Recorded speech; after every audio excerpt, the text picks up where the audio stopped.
11वीं और 12वीं सदी से भारतवर्ष में आध्यात्म की एक अनोखी लहर चली। इसे इतिहासकार भक्ति आंदोलन और सूफी आंदोलन का नाम देते हैं। सारे देश में कई महान संत हुए जो आज भी उतने ही लोकप्रिय हैं। इनमें से कई तो पढ़े लिखे भी नहीं थे, लेकिन आश्चर्य की बात तो यह है कि उन्होंने अपने भजनों से साहित्य और संगीत में जो योगदान दिया है, जो बड़े से बड़ा साहित्यकार, बड़े से बड़ा संगीतकार भी नहीं दे सकता। उनकी वाणियां अमर हो गईं। इसी भक्ति आंदोलन के एक महत्वपूर्ण संत थे पंजाब के गुरु नानक, जिनका जन्म वर्तमान पश्चिमी पंजाब में सन 1469 में तलवंडी में हुआ था, जिसे आज हम ननकाना साहिब कहते हैं।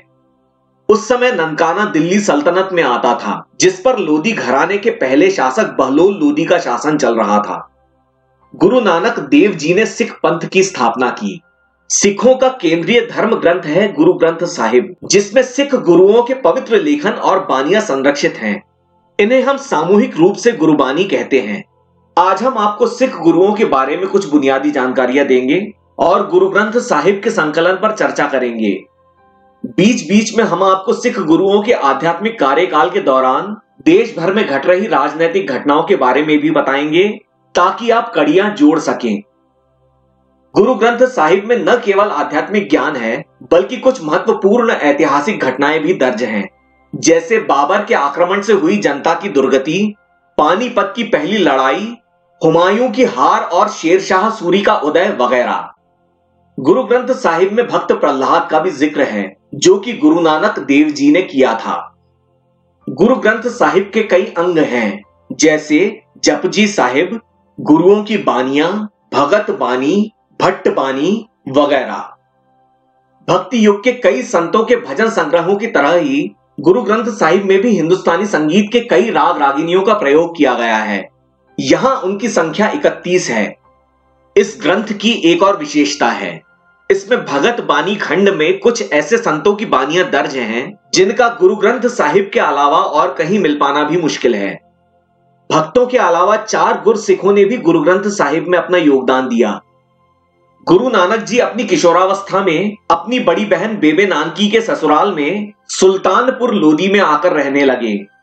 2 साल बाद उनका विवाह माता सुलक्षणी जी से हो गया, लेकिन उनकी खोज दुनियादारी की नहीं थी, बल्कि आध्यात्मिक थी, जिसके चलते इन्होंने दूर देशों की यात्राएं की, जिन्हें हम उदासी कहते हैं। गुरु नानक साहिब ने अपने जीवन काल में 27 साल में 4 यात्राएं की, लेकिन कुछ इतिहासकारों ने केवल 3 उदासियों का ही जिक्र किया है, तो कहीं कहीं पर 5 उदासियों का भी वर्णन है। इनके वर्षों को लेकर काफी मतभेद हैं, लेकिन हम प्रामाणिक इतिहासकारों का संदर्भ लेते हैं। वर्तमान सिख इतिहासकारों के हिसाब से यहां हम 3 उदासियों में उनकी सारी यात्राओं का वर्णन करने जा रहे हैं। इन उदासियों की तुलना आप आदि शंकराचार्य की यात्राओं से कर सकते हैं। गुरु नानक जी की यात्राओं में उनके बचपन के 2 साथी भी हुआ करते थे, भाई मर्दाना और भाई बाला। भाई बाला के अस्तित्व को लेकर इतिहासकारों को संदेह है। गुरु नानक देव जी ने सन 1496 में सुल्तानपुर से भाई मर्दाना के साथ अपनी पहली यात्रा शुरू की। ये यात्रा काफी लंबी रही और इसमें वो मणिपुर, जगन्नाथपुरी और रामेश्वरम तक गए। कहा जाता है कि वो श्रीलंका भी गए थे। दक्षिण से वो महाराष्ट्र, राजस्थान होते हुए पंजाब लौटे। गुरु नानक साहिब की दूसरी उदासी सन 1514 में शुरू होती है। इसमें वो हिमाचल प्रदेश होते हुए कैलाश मानसरोवर तक गए और फिर लद्दाख, अमरनाथ होते हुए तलवंडी लौटे। गुरु साहिब ने अपनी तीसरी उदासी सन 1517 में इस्लामिक जगत की तरफ शुरू की। वो पाकपट्टन, मुल्तान और कच्छ के रास्ते मक्का, मदीना और बगदाद तक गए और वहां से ईरान और काबुल होते हुए वापस लौटे। इस समय काबुल में बाबर का शासन चल रहा था। अब तक बाबर ने पंजाब पर 2 आक्रमण किए थे और झेलम तक का इलाका ले लिया था। सन 1520 में गुरु नानक साहिब लाहौर के पास सैयदपुर में थे, जब बाबर ने पंजाब पर तीसरा आक्रमण किया, जिस दौरान उसने भारी नरसंहार किया। उसने गुरु साहिब को कैद किया, लेकिन उनसे प्रभावित होकर उन्हें छोड़ भी दिया। गुरु नानक साहिब ने अपनी बानी में बाबर के आक्रमण के बारे में लिखा है, जिसे बाबर बानी कहते हैं। इसमें उन्होंने बाबर के अत्याचारों के बारे में लिखा है। सन 1522 में अपनी 4 उदासियां पूरी कर लेने के बाद गुरु नानक साहिब करतारपुर में बस गए, जहां उन्होंने अपने अनुयायियों के लिए एक धर्मशाला की स्थापना की और करतारपुर में ही अपनी बानी लिखना शुरू किया। इस दौरान सन 1526 में बाबर ने पानीपत की पहली लड़ाई में लोदियों को हराकर उत्तर भारत में मुगल साम्राज्य स्थापित किया। सन 1530 में बाबर की मृत्यु हो गई और उसके उत्तराधिकारी हुए कामरान और हुमायूं। पंजाब कामरान के इलाके में आता था। इसी साल गुरु नानक देव जी ने अपनी बानी को एक पोथी में पूरा किया। पोथी का अर्थ होता है ग्रंथ। गुरु नानक जी के अनुयायियों को नानक पंथी कहते हैं, चाहे वो सिख हो या न हो। इनमें सिंधी हिंदू और कई मुसलमान भी शामिल हैं। गुरु नानक जी ने अपने खुद के पुत्र श्रीचंद की जगह अपने आज्ञाकारी शिष्य लहना को अपना उत्तराधिकारी चुना और उन्हें अपना अंग कहकर संबोधित किया था। इस तरह से वो कहलाए गुरु अंगद देव जी। श्रीचंद के अनुयायियों का एक अलग संप्रदाय बन गया, उदासी संप्रदाय। आपको जानकर आश्चर्य होगा कि सन 1925 के सिख गुरुद्वारा अधिनियम आने से पहले उदासी भी गुरुद्वारों के महंत हुआ करते थे।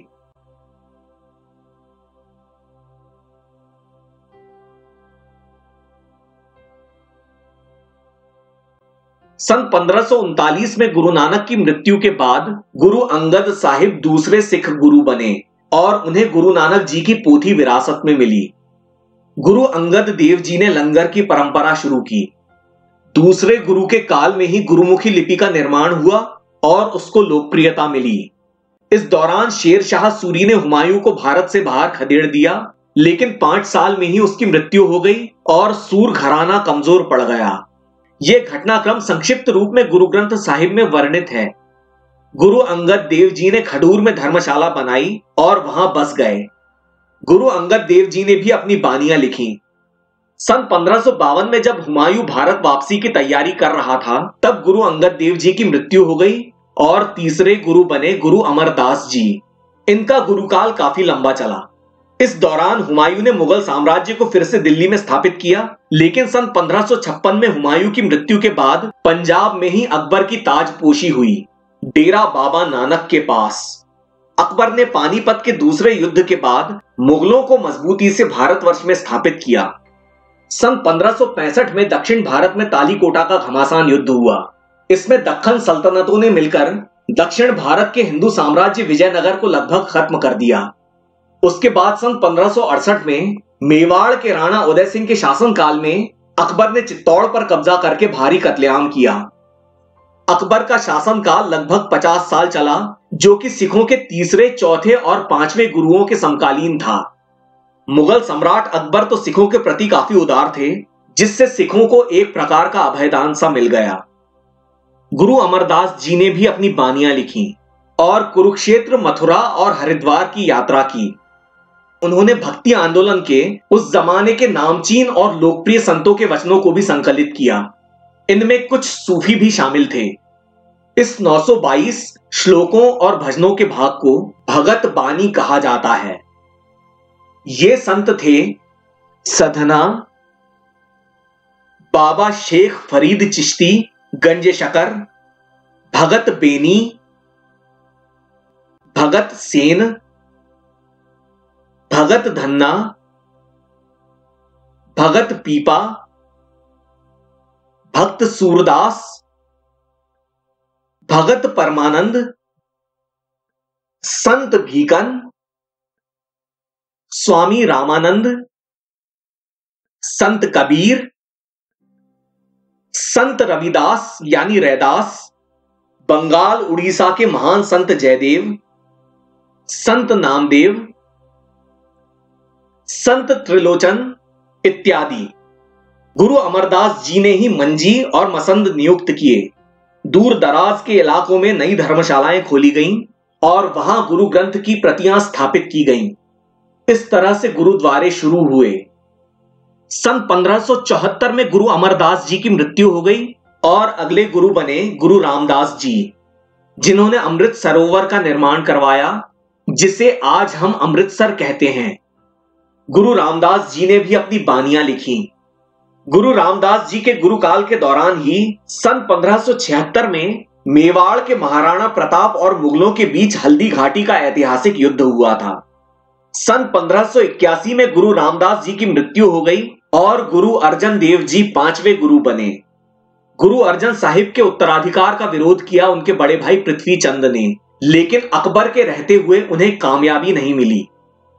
गुरु जी ने अमृतसर दोआब में तरन तारण और श्री हरगोबिंदपुर की स्थापना की और जलंधर दोआब में करतारपुर की। इनके काल में अमृतसर का हरमंदिर बनकर तैयार हुआ, जिसे आज हम स्वर्ण मंदिर कहते हैं। सन 1585 में मुगल सम्राट अकबर लाहौर आ गए और 13 साल लाहौर में ही रहे।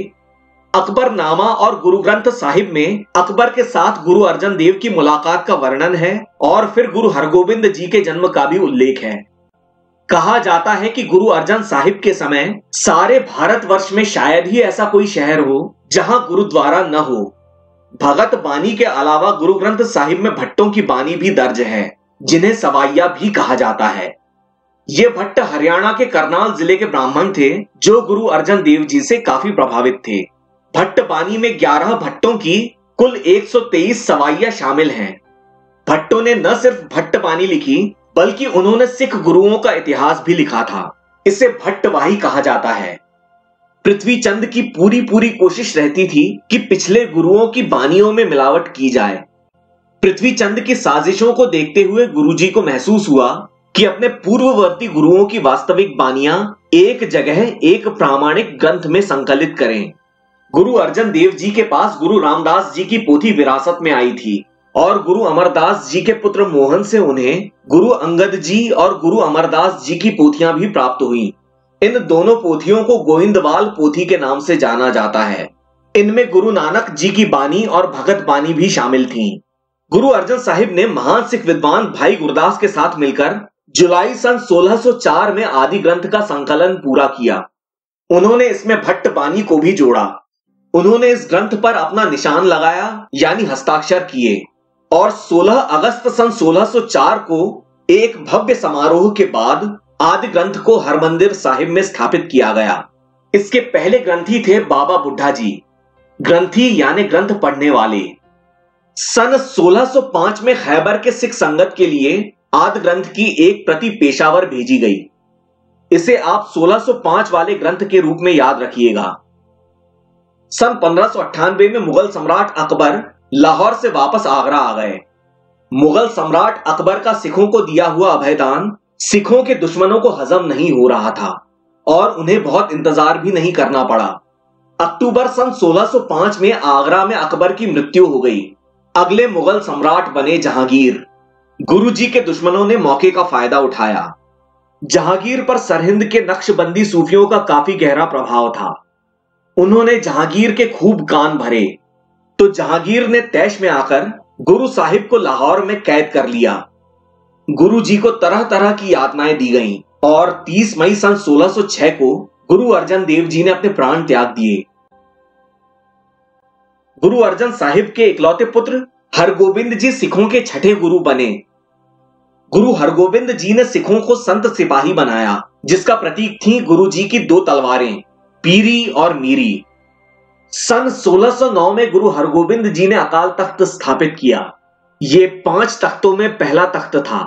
गुरु जी ने अपना दरबार लगाना शुरू किया तो इन सब बातों से मुगल सम्राट जहांगीर को शक हुआ और उन्होंने गुरु हरगोबिंद साहिब को ग्वालियर के किले में कैद कर लिया।